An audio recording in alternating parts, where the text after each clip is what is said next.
Welcome back. Now, an incredible find. Archaeologists have discovered a new, bigger Stonehenge. Let's get the details from our CNN's Erin McLaughlin now. And Erin, it's being called Super-henge, described as the archaeology on steroids. What are archaeologists saying about it?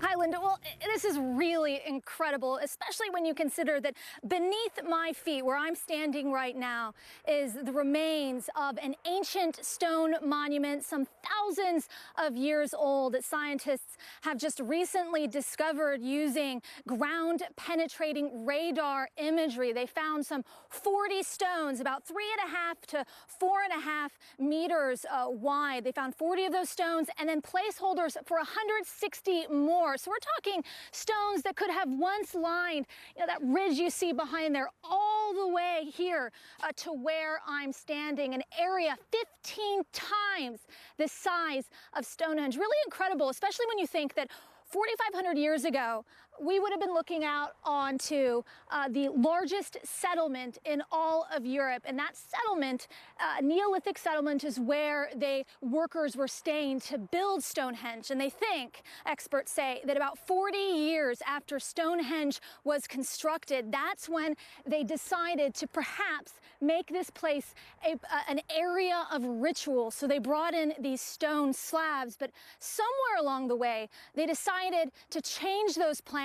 They took the slabs, put them on their sides, and then buried the slabs deep beneath the earth to be discovered really thousands of years later. It really is quite fascinating. There is, of course, a lot of questions already about Stonehenge and what it may have been used for, and questions about how it was created, these amazing giant stone boulders, how they were moved into place. Does this new discovery lead to even more questions?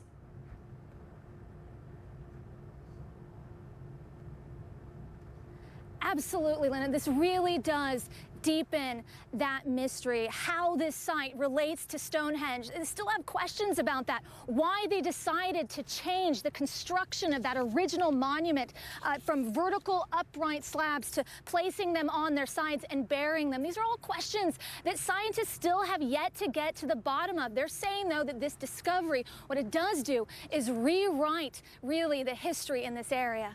Fascinating discovery. Not a bad part of the world to chase this story as well. Erin McLaughlin, thanks so much. You're watching the International Desk.